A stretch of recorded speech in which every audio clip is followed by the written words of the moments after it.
What's going on, people? We are Tottenham TV, back here for another Tottenham update. A few bits and pieces, transfer rumours to get into. Not long to go till the January transfer window does kick off and Spurs need to do some business. And let's start off with that name, Alessandro Bastoni, coming around once again in Inter Live. Inter Milan publication is saying that Tottenham are considering a 48.3 million bid for Inter Milan's Alessandro Bastoni, and Calcio Mercato are saying that Inter Milan have accelerated talks for the contract of Bastoni and have offered him a 4.5 million euro per season package. The defender has asked for time to evaluate the offer. And there is plenty of interest in a role abroad for Bastoni, with Tottenham Hotspur in pole position. Do you believe any of that? I believe that we're interested in him, and I believe that we're looking to get a deal with him. Do I believe it's anywhere near done? And you believe that Inter are going to get a contract done with him? Yeah, no, exactly. That's probably the most likely thing. Yeah, always these things seem to happen where Tottenham's aim is used to get a high contract. Did he ever sign that contract in the end last summer? I don't think so, no. Because that was rumours that he was going to sign a new deal. I don't think he ever did he? But clearly that's still a position we need. Conte's still obviously a massive fan of him and had him in Inter Milan when he was manager there. I would love him at Tottenham, and I think 50 million in this day and age for a talent like him at his age really isn't that big of an outlay, in my opinion, and I think it'd be well worth it. But I don't think this is going to happen in January. I think Inter Milan will probably fight tooth and nail to keep him at least till the summer. So I don't believe that we're going to be making off anytime soon. But I do believe in the summer there could be time for some reevaluation. But again, you know, our manager hasn't even signed a contract yet, so I don't see Bastoni coming to Tottenham unless he's convinced that Conte's here for the long term. Yeah, I'd agree with that. And yeah, it's what I've been saying for so long as well, that I don't think that a lot of players will come here and believe in the project until Antonio does sign on that dotted line, and if he does commit his future to the club. And I mean, I know all these rumours did come out yesterday about Conte, about if he's going to stay, about Pochettino coming back. I mean, I've been saying it quite consistently for the last 2 or 3 months that I don't believe Conte is going to be here next season, and I always said that I think Pochettino will be here at the start of next season, and those are the rumours coming out yesterday. But let's move on. Let's talk about some other rumours, and this one is Giorgio Scalvini of Atalanta, 19-year-old centre-back, quite tall. He has had caps for Italy's first team already, with 3 caps already. He can play defensive midfielder. But Inter Live, an Inter Milan publication, is saying that Tottenham are thinking about bidding 35 million for Scalvini, but we're only thinking about it. Of course we are. Yeah, we're thinking about a lot of things. Classically, you see Chelsea jumping and signing players already, Liverpool gearing up to sign players, but we're thinking about signing players. That's classic Tottenham mould. By all accounts, this guy seems like a proper prospect and a real talent. And obviously, being Italian, being a young Italian player, I'm sure Conte and Paratici have done their research into him. He seems as though he's quite a cultured centre-back as well, with good height and good physicality. And he's one of those players that I reckon could grow into a really top centre-back, and maybe in the future he's going to cost a lot more money. So it's one of those you have to get in early before his stock rises too highly. But are Tottenham going to have that kind of outlay on a 19-year-old? I mean, for me, remains to be seen whether we're going to have that kind of outlay. If it's true that there's not much money involved right now for Tottenham, there's not much available for Conte, then why spend 35 million on a 19-year-old? I guess we might as well spend the money on ready-made players. But if there's not money now, when is there ever going to be money available? That doesn't make sense to me. There's no reason why there shouldn't be money. They keep saying like there'll be money once we get into the Champions League. The Champions League is the holy grail. Once we get into the Champions League, there's no money available. Mm-hmm. What is the point of this? Doesn't make sense to me. Yeah, they would argue we spent money in the summer, but I mean, we should have a lot more money to spend. We should look that we're in a very good financial situation as a club, so there shouldn't be any reason why there isn't money to spend. But in terms of Scalvini, obviously I haven't seen him too many times. He's made 11 appearances this season for Atalanta, so clearly he's already established himself as a teenager in the back line. for a Serie A team, which is impressive in itself, and the fact that he's got a senior cap. So seems like a very promising prospect. Agreed. Let's move on. Let's talk about Piero Hincapie. I know you spoke about him yesterday, but Sky Sports and Darmstadt is saying that Tottenham-linked Piero Hincapie could be signed for around £26.2 million, which for a defender of Hincapie's level, 26 million is a bit of a steal, isn't it? You'd think so. He's young. I think he had a brilliant World Cup for me when he played for Ecuador. I thought he was really strong in their back line. He seems like he's a bit mature beyond his years in a way, considering he's still very young, and but he's still quite raw as well. And I think you do get that with a lot of young centre backs where they're can be a bit rash, and still positioning needs to be ironed out, and sometimes you need to learn when to press and when to hold your position, things like that, which will come. But when it comes to his ability on the ball, his composure, and I think his strength, I think he has all the capabilities of being a really good centre-back, and I think he can play left-back as well, so I think he really is natural for that left centre-back role that we have in our team. But I guess there are question marks whether he comes in and is instantly ready, or is it going to take some bedding in time, for him to be ready for the first team. And Conte wants ready-made players, doesn't he? He does indeed. So that's Hincapie, that's for the defenders. But let's move on. Let's talk about Ruslan Malinovsky once again. And Correa de Bergamo are saying that Tottenham's latest proposal for Malinovsky falls short of the transfer fee that Atalanta are looking for. Surprise, surprise. Spurs are willing to pay around £12.9 million, but the Serie A club are wanting more, even with the player's contract being up in the summer. So, I mean, we just can never meet anyone's asking price, can we? Of course not. It's always a negotiation with Levy. You have to start with a really low ball offer and then work your way up. That's how we always work. That's why negotiations always take so long, and that's why everyone always gets pissed off with us as well. When it comes to Malinovsky, I like him as a player. Look, 29 years of age. Just basically look at every Tottenham update we've done in the past 6 months and just repeat what we've said. Basically. We're back to square one, really, with Malinovsky. I think he's a cheap deal, probably a deal that suits the hierarchy and suits Conte as well, because he's a ready-made player. But I just do think in that position there are better players with higher ceilings that maybe will get better for the long term. But if we are looking for a short-term fix, Malinovsky probably fits the bill.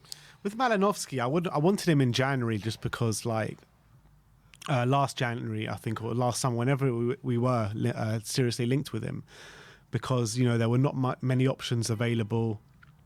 It was a cheap deal at the time. We hadn't made Champions League yet. But now, seeing as we have made Champions League and there are much more options on the market, I don't think Malinovsky is a player that we should be going for now. I think he's more of a last chance saloon player that we should be looking at more than our first option, in my opinion. Like a deadline day special. Yeah, that's what he sounds like. Yeah, not someone who you're planning to get from the start. He's kind of like if a lot of other deals fall through, he's kind of like a fallback option. Yeah, which I wouldn't mind him having. I wouldn't mind having him, but I don't want us to start chasing him all January. I'd rather go chase someone like Maddison or someone like that. You know what I mean? He's a deal that should be easy to do. Atalanta don't seem to fancy him right now. He's pretty cheap. He's old. His contract's running out in 6 months, so he's not really going anywhere in that sense, unless another club come in for him. But he's not a deal that we should be desperate to do. 100%. Let's move on. Let's talk about Pedro Porro again. Dario AS is saying that Tottenham want to give Pedro Porro to Antonio Conte. Negotiations are underway, and Spurs are willing to pay 25 to 30 million euros, which is under the 45 million euro release clause. Of course it is. My friend, our friend of the channel, Josh King, made a good point, saying if we're serious about Pedro Porro, then we should just offer a good fee and tell Sporting that we can waive the 50% clause in Marcus Edwards' contract, and that could easily get the deal done, you would think. It seems as though, again, we're... The noise out of the club is we're not too sure on him, whether physically he's the right player and all this kind of stuff. Who are we sure on? Exactly. We need right wing backs. We need something to change. We can't continue with Emerson and Doherty. We just can't. And if it means taking a risk on Porro, I'm willing to do that. And I think from an attacking standpoint, he does fit the bill, and I think he could really improve our team and our right wing back positions. But it's about convincing the hierarchy and Conte that he is the right fit. You know what I mean? They weren't convinced on Kvisha. They weren't convinced on Kim Min Jae. I mean, how many of these players are we going to miss out on because our scouting network, whoever is making these decisions, is not convinced on these specific players? But then again, we've been burnt, haven't we? We're like in G and in Kudu and all these players who maybe we jumped the gun on. Remember how long we spent negotiating for Nkudu, like months and months, and then we finally get him and he's rubbish anyway. So I guess that was a long time ago. Now we have a different scouting network, but I'm assuming now. That was Paul Mitchell, wasn't it? Yeah, I think so. So it is. I guess it is different. But I guess if you're the board, you're spending 45 million on a player, then you want to be sure. But 45 million shouldn't really be that big of an issue for us right now. How are you ever going to be so sure, though? Like, what more can they know from Pedro Porro that they're not going to know yesterday or tomorrow? There's some injury problem. Apparently, he's got a bad injury record, but I don't know. I think he's one that we should go for. I completely agree. I mean, just get someone over the line. I mean, Conte's been here for a year now. We still haven't signed him a right wing back. Well, we have. It's just the one that he doesn't want. So that's the state of play we're at. Brilliant. Next up, let's talk about Enzo Fernandez. Get French Football Now are claiming that Tottenham are one of the many clubs that have approached Benfica for Enzo Fernandez. Obviously, he was a star at the World Cup winner, young player of the World Cup. But I think this one is probably just going to be a bit out of our price range, in my opinion. Well, Liverpool apparently they're talking about over 100 million. So he got a young player of the tournament, the World Cup. He's really exploded onto the map now. Apparently, he was available for 18 million euros in the summer, and and Benfica were the only team that went for him, and they got his release clause. And now look at him; he's one of the stars of the tournament. He's the eye of a lot of top European clubs. So with everyone battling for his signature, unless we really push the boat out early and convince him to come right now, by showing our willingness to push the boat out, I don't see at all this being any sort of reality. And as well, it's a position where if we're going to spend 100 million, do I really want us to spend 100 million on a centre mid when we're so strong there right now? That's probably one of our strongest positions, so in depth as well. So I wouldn't say I would particularly want us desperate for us to spend 100 million in that position. But obviously, Enzo Fernandez, who would be an unbelievable signing, but it doesn't really make sense for us right now. Yeah, agreed. Last but not least, in terms of a couple of outgoing, Sevilla are eyeing a double swoop. It's not actually Davinson Sanchez. We've got a double swoop for Bryan Gil and Pape Matar Sarr, as Mundo Deporte are saying that Sevilla are eyeing a double deal for Tottenham duo Sarr and Bryan Gil in January. They don't claim whether it's a loan or a transfer, but I'm assuming it's probably a loan move in January for the last 6 months of the season. Yeah, and obviously we got Gil from Sevilla, didn't we? A few years ago, last summer it was now. It feels like years ago. It was only 18 months ago. Wow, it was only last summer. Wow. Yeah, hasn't really done it. We know that. We know he needs a move, I think, just to get more game time, either to build value for himself or to build his quality to come back to Tottenham. But at the moment, he just doesn't seem fancied. And I know he did well when he got cameo appearances, but I just think that Bryan Gil, at the moment, as long as Conte's at the club, I don't think he has a future here. Most probably right. But let's say if the unthinkable does happen and Conte does leave and Pochettino does come in for the next season, would he be a player that fits the mould for Poch, Bryan Gil?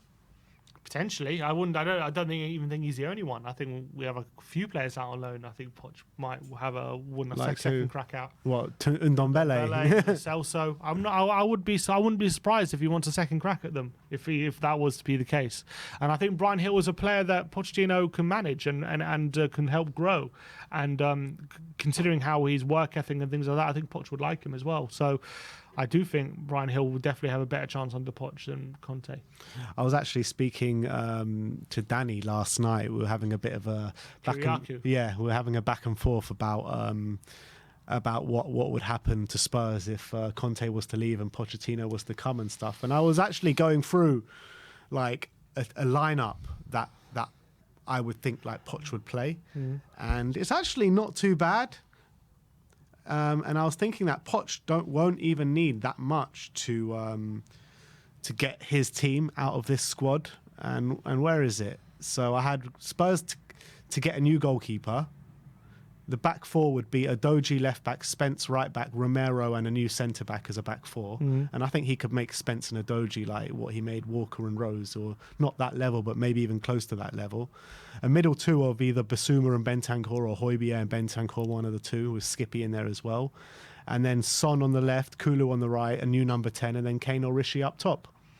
So, I mean, that's not a bad team, is it? It's not bad, or as a first 11 anyway. Yeah. I think Poch could definitely do good stuff with that. I think he would love Rishi as well. I think he would make Rishi a lot better player. So, I mean, all is not lost, I guess, if Conte is to leave, is that what you're saying? But I'm saying that this team that we have right now, I still think it might be more suited to a Poch system than it is to a Conte system. Potentially with the players we have. I think they can play in either system. I think they're very good players. Maybe even drop Kane down to the number 10 and put Rishi in that number 9 position. Maybe that would be better. Potentially. That leaves us with the need not to sign a number 10 so dramatically or so desperately. So, but anyway, look, at the end of the day, I want Conte to stay. I don't want Poch to come. But if Conte was to leave, then I would open Poch with open arms, obviously. But that is your Tottenham update for today. Let me know in the comment section below if you have any thoughts regarding any of the news stories we've brought to you today. Like, subscribe and comment. And as always, come on you Spurs.